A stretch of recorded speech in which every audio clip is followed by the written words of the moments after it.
So here we go. Card analysis part 2. They released 20 more cards, the devs, and let's just start from the start to finish with the neutrals. The first one is Boulder, special organic card. Well, I guess it's an organic, whatever. Deal 7 damage to an enemy and move it to the row above. If the row is full, destroy the enemy instead.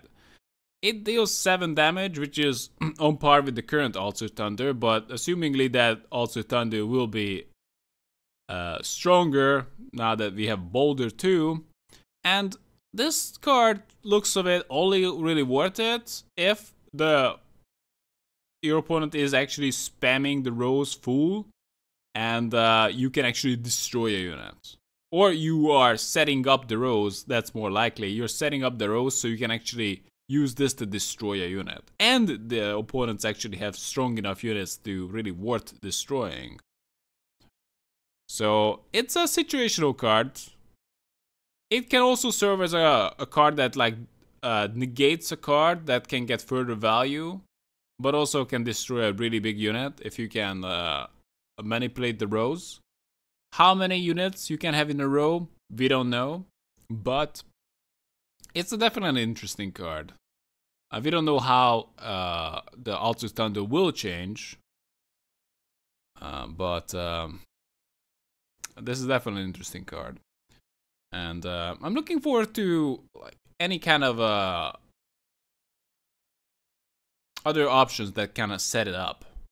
So, for example, you have the Harpooner in Skellige that helps it. You got the Drowner that helps it. But you're not bringing units to its row, but also the row above it. So it's really not much to say about this card. I'm kind of curious about the rest of the set. Spear, the most unique item in the entire set. It's a spear, guys. Deal damage equal to the base power of a bronze or silver unit in your hand. So this could easily deal a lot of damage. And if you just want big removal, then this is it. As long as you run some big guys like you've got the Knight and can just like stabbing people for 11 all day long. So that kind of works. So you have the option to have big removal. Whether that big removal is going to be useful, that is questionable. I don't know. We don't know yet. And next, Stregobor. He's a mage. Truce. Each player draws a unit and sets its power to 1. On the dev stream, I actually believe that this to be a Skellige unit, but it's not. It's a neutral one. So Truce doesn't mean too much actually. This guy has 10 strength and draws a 1 power unit for both players. The next one draws a unit and sets its power to 1. But it doesn't specify anything. What if you, for example, Stefan Skellen and put Cantarella at the top? Can you set the power of Cantarella to 1? Then you just like throw in Cantarella like, hey, what's up? That would be pretty good. And of course you can just draw some really weak units like Dwarven Agitator, Priest of Freya, whatever. And your opponent might just draw some reasonably strong units, and Stregobor can easily worth it. But this is something that you can more likely set up for yourself than can really set up for your opponents. But what do you guys think? Does it work with spies? Because if so, this could be really strong, especially with Stefan Skellen. It was a neutral on stream too? Yeah. Just missed it. It's an extra draw from mill. It's true. It also forces a draw for your opponent. And potentially trashes a card. Like, imagine that they have like a, I don't know, Tibor left and you just Struce him. It's crazy. Also, maybe something that, yeah, I don't know. Even if you're just talking about the effect card, imagine having like a Savage Bear and your opponent has like effect cards. And actually, the Savage Bear doesn't kill it right away. Anything that would kill it right away would be really strong because you just set a unit to 1. Anyway, Strangleborn is a very strong card for sure. I'm just skipping the cards that I already looked over. Just checking out the new ones. Uma's Curse, spell cursed special card. Spawn a gold unit and transform into it. So, wow. So this unit just gives you the option out of 3 gold cards, gold units in the game, and you just can play that. And this could be a very, very, very fun card to play, but probably not a very enticing option in ranked mode. Uma is OP. The golds are cross-faction. I know. He can be anything, but also he's not as reliable. Many times you only want very, very specific goals for your deck. And it's many times it's a toss-up between like 4 to 5 cards. And you don't want just random golds. It gives you flexibility, and it would be amazing in a draft mode, but I'm not sure we're gonna see this in very serious competitive decks. It's a really fun card. This is terrible, right? No, it's not terrible. By any means, it's not terrible. It's very flexible. Just imagine just like pulling a succubus out of nowhere, or just doing some funny thing that they would not expect. Because why would you have that? You don't have it. But Uma, you have it. Good job. And this could be very strong. And because it's controlled random in a way, it's unpredictable. So this way, your deck can be unpredictable. But there's a text to that, is that you can select, you can be a little bit unpredictable, but you get a selection out of all the cards, only 3 cards, and those 3 cards could be all bad or less ideal. Imagine just campy, I don't know, Vabjorn and whatever, like some dumb Vanilla Geralt. Like, and you just say like, Vanilla Geralt, I choose you! But that's still pretty bad. Okay, Alpha Werewolf, Beast Cursed, spawn a wolf on either side if played into Moonlight. And this is pretty interesting. I'm just gonna bring up Werewolf here, who is immune. That means he cannot be targeted by a single target. And strengthened by 7 on contact with Moonlight. So he's a 14 in the Moonlight. And he's a 12 if in the Moonlight. Spawn a wolf on either side if played into Moonlight. Strengthened by 7 on contact with Moonlight. I'm not exactly sure what the wording difference means here. On contact with Moonlight. It kind of seems like it, that Werewolf becomes a 14 whenever Moonlight hits the board, but Alpha Werewolf needs to be played into the Moonlight to have the effect. I don't know. It doesn't. It clearly must not be that, because this has higher strength, higher power level. So, and also there's a problem with this Alpha Werewolf. It's a Beast Curse unit. We don't really know how much that matters. Is the fact that other factions are having do have units that are base 12s. Half-Elf Hunter 6 that summons a 6. That is from last time. So why would you bother with the guy that it's a conditional 12 when you can just have base 12s? Of course in other factions, but still. Parasite, organic special spell. Choose one, deal 12 damage to an enemy, or boost an ally by 12. Well, I don't know. The thing is, the base power level you expect from a silver is 14. 15 is what you really want to put in.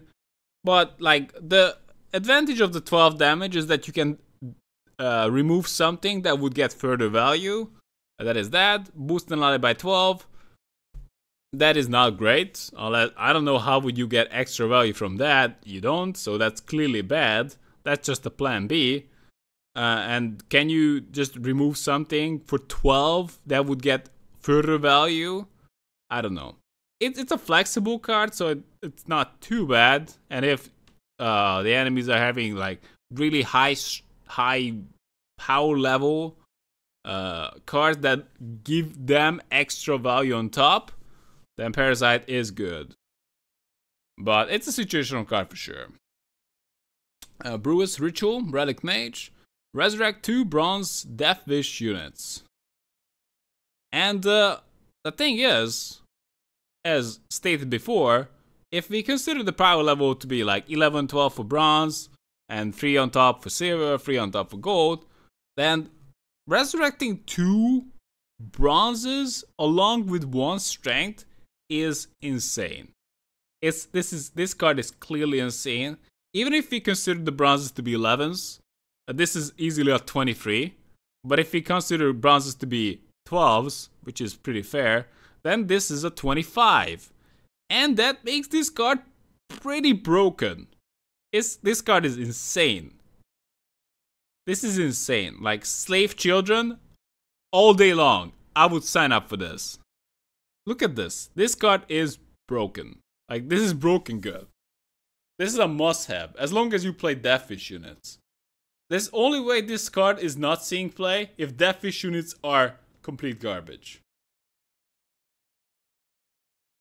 What would be the best Deathwish target as of now? That's the problem. The best Deathwish units are basically Harpies, but those are not Deathwish units. Best Deathwish units now? You got the Arcade support, which is garbage. You got the... I don't even know their names because they're that bad. I suppose the best... the Rot Fiend? Rot Fiend is an 8? No, that's bad too, because that would need to die. We can consider the Earth Elemental, but that's not really a finisher. So, I don't know. The Deathwish units need to change a little bit, I feel like. But the only way Deathwish units would need to be pretty bad. If Deathwish archetype is viable, Bruce Ritual is 100% in it.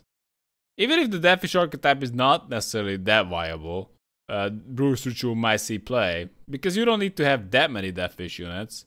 You can have like 3 and just rush them out, and you can still get them. Maybe not. Who knows? Anyway, let's go to Nilfgaard. Poultice. Alchemy special item. Choose one, heal an ally, and randomly split 5 boosts between allies. So you heal an ally and boost all allies by 5 randomly. Or resurrect the bronze unit with 5 or less power. So you have resurrect as Nilfgaard. However, you don't have that crazy resurrect like Skellige has with the Freyas.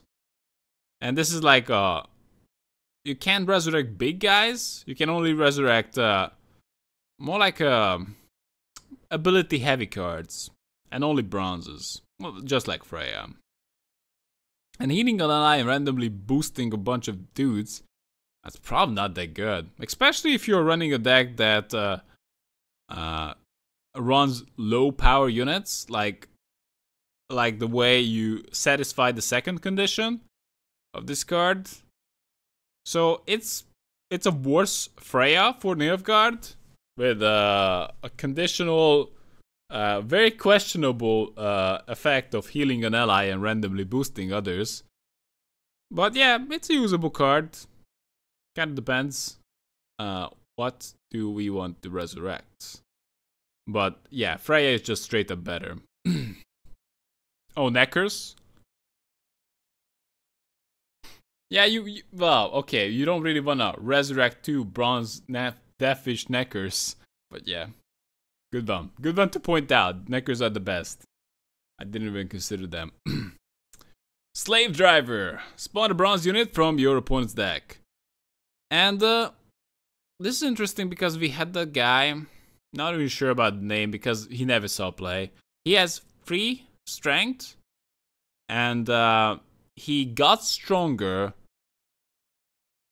He boosted himself based on the, well, you just saw three guys at the top of the deck of your opponent, and you boosted yourself I don't know, choosing one.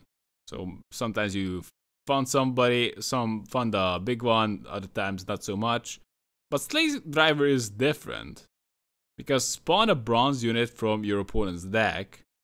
So you select out of 3 bronze units and you actually play that. And if you, well, you don't have the synergy. You don't have the synergy your opponent probably has with their deck.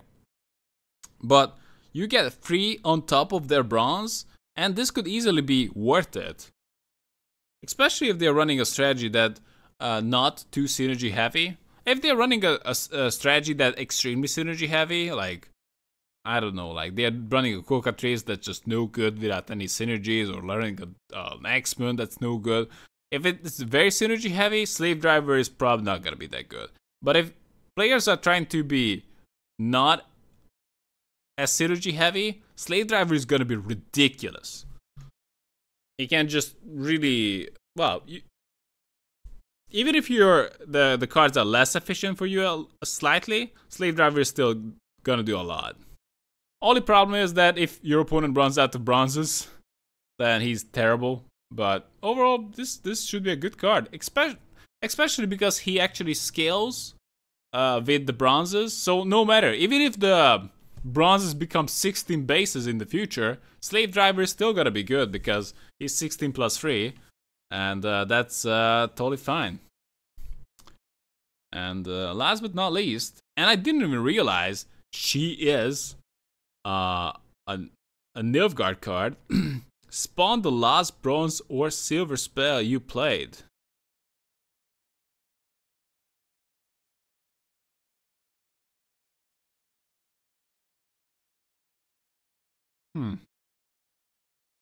So she just selects from spells and you can just replay it.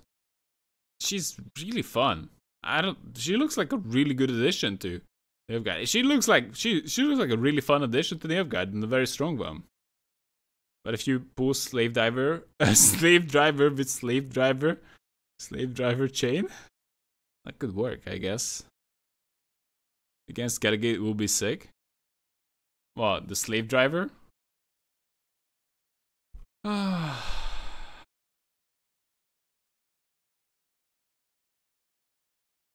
The problem here is with Yennefer Tremors is that so far Nilfgaard didn't care too much about the spells.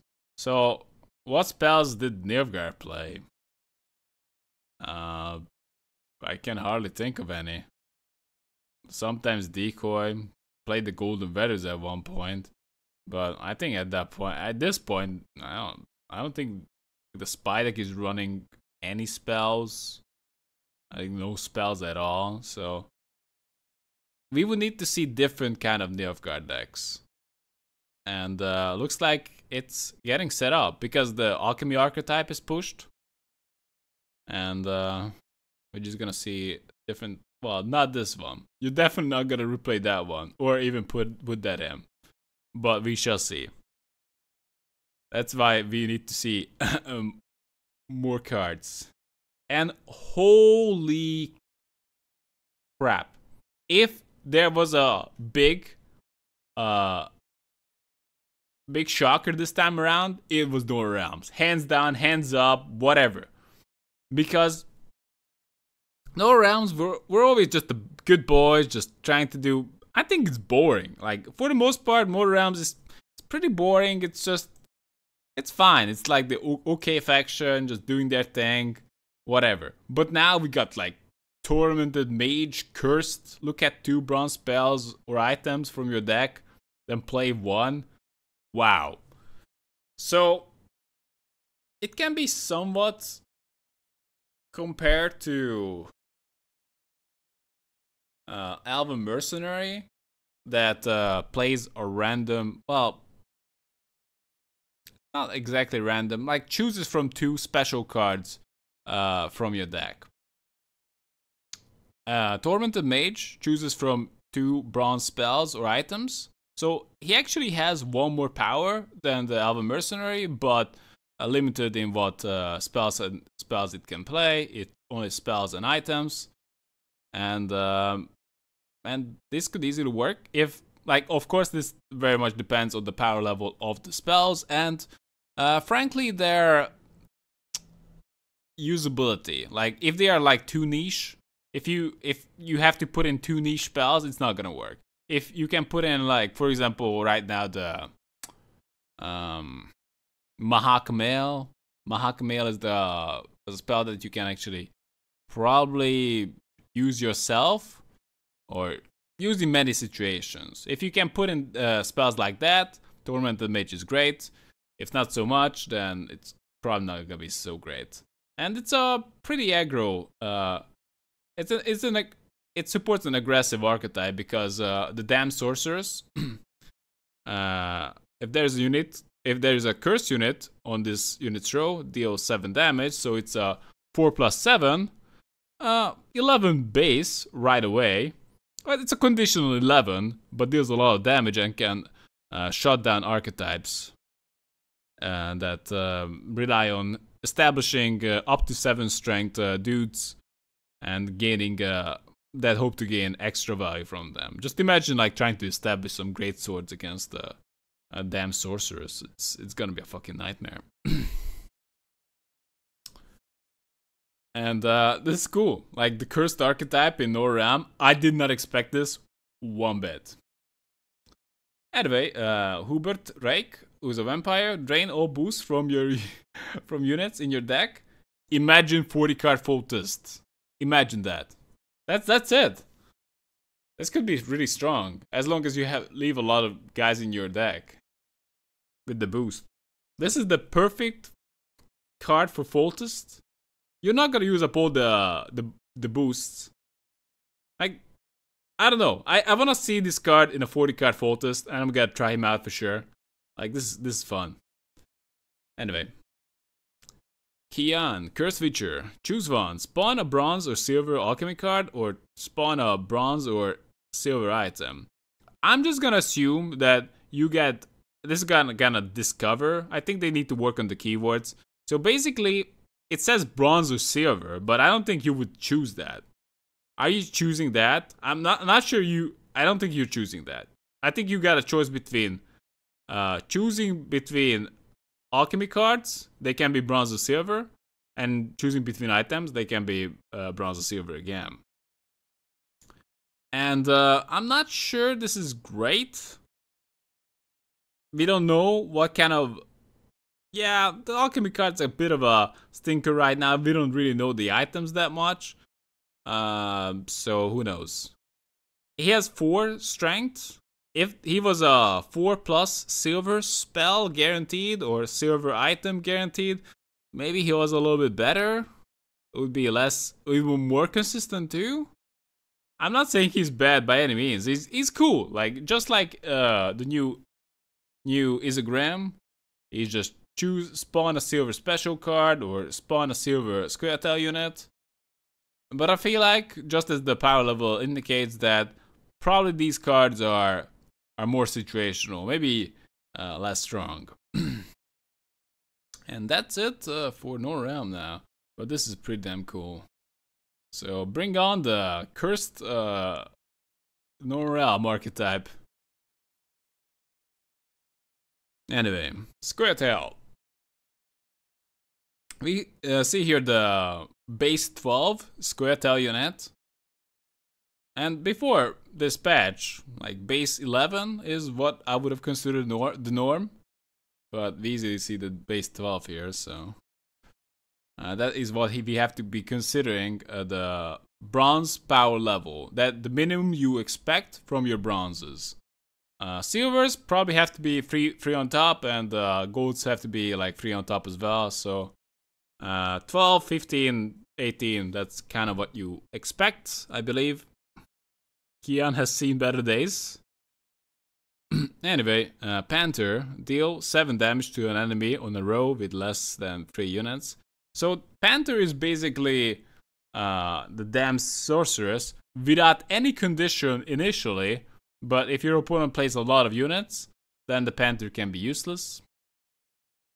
If your opponent just plays a bunch of weak units, then starts playing his big units that he doesn't want to get panthered, then the Panther can be shut down, so to speak. But yeah, the Panther is pretty damn strong. Like 11 strength overall, like 11 point and 7 of it is removal. This could be easily very strong.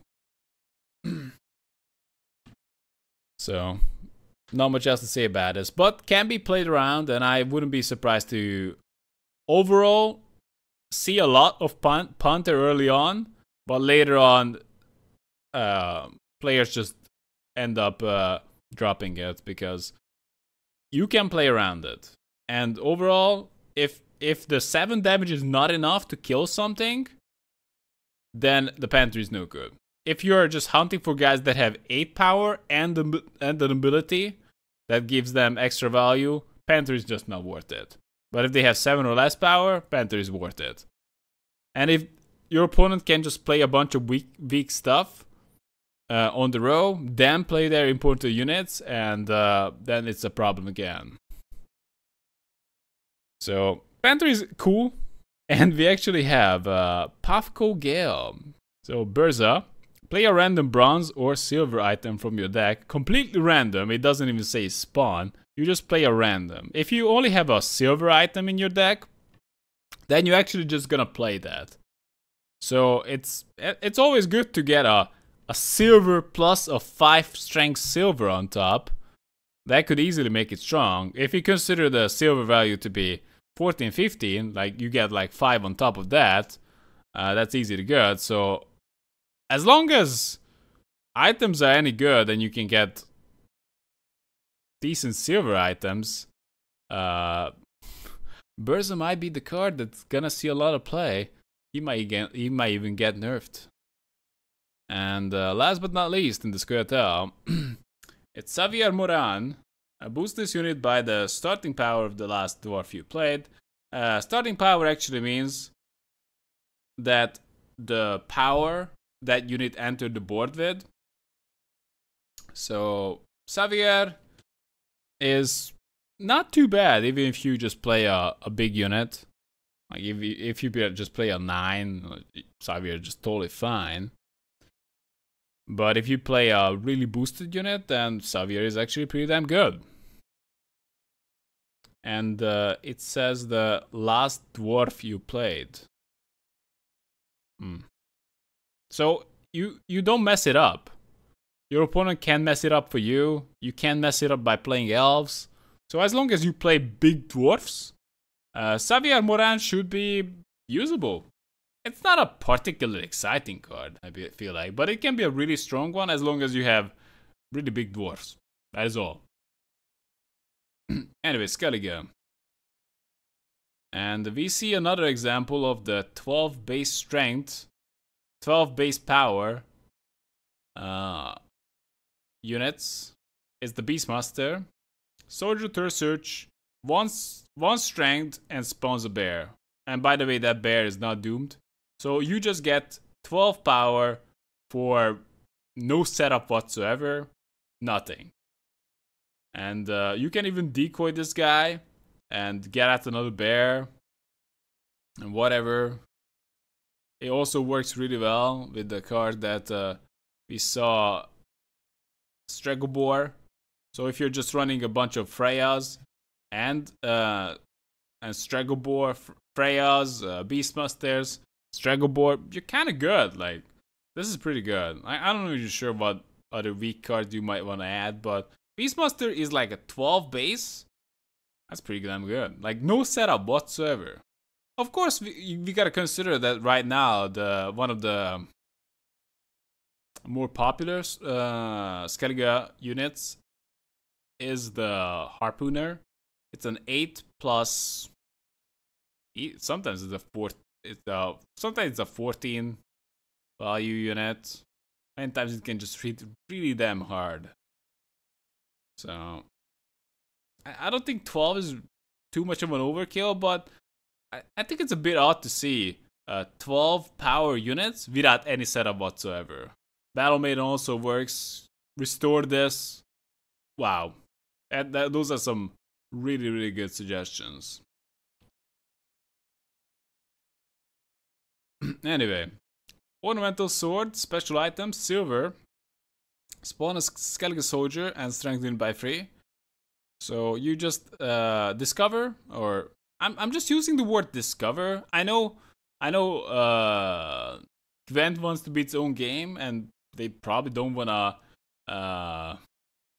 mess with Hearthstone, calling their mechanic discover. But they probably need to use some kind of keyword here.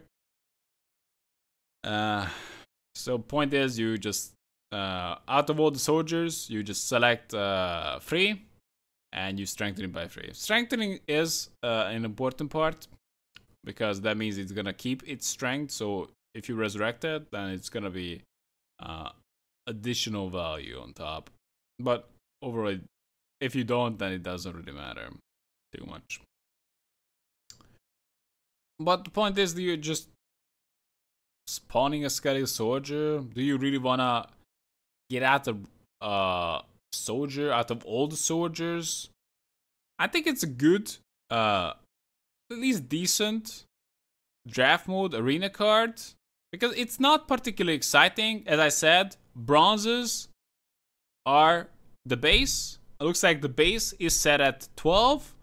Silvers are 3 strength stronger than bronzes, and golds are 3 points stronger than silvers. So right now it seems like 12, 15, 18. That's what they're saying.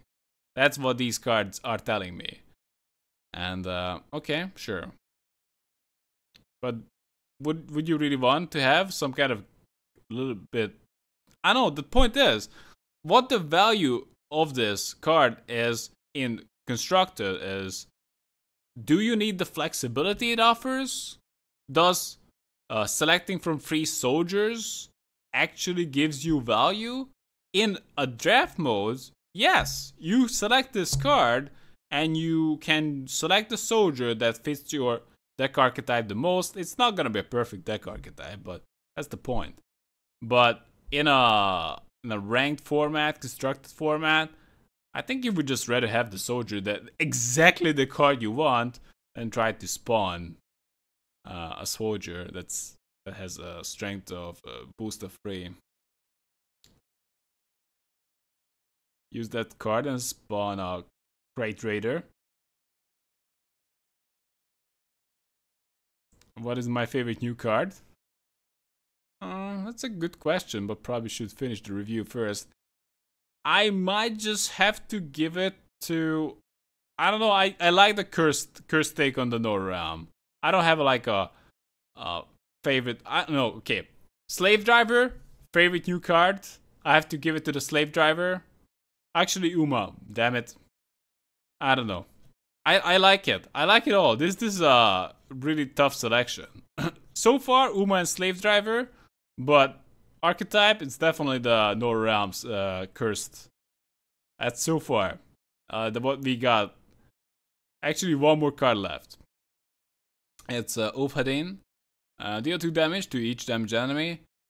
It's okay if you can damage the enemies. For example, with Stamu for Tremors, that actually, is it still possible? I think it's still possible. You just damage everyone, then you can just follow it up. So it could be good in a specific scenario. And hitting everybody for 2, that could be devastating. As long as you can make sure to hit even if you just have like a Savage Bear on the board, because this Beast Curse, this is obviously part of the cursed archetype. If you have just a Savage Bear on the board and your opponent just like, hey, you're just like hitting everything for 1, like I don't care about that. And the end of it all, you just gotta be like, hey, what's up? And you just slam down Ulfhedin and they have like 10 guys wounded and you just play Ulfhedin for like 28. And yeah, that's gonna be insane. Of course, in a longer round, in a shorter round, he could be still worth it. Kind of. He needs to hit like 4 to 5, more like 5. Actually needs to hit 5. With the new power level, he needs to hit 5 to be worth it. And that's not necessarily that hard, but it's not gonna work every single time. So we shall see. It's not too bad. So could be cool. We gotta see the rest of the cursed cards. The cursed archetype did see some play in this patch, but it wasn't really crazy strong. And I do like the whole spawn and discover take they're going for, and this whole like curse no realm. Finally, some bad boys. Yennefer Tremors. Wow.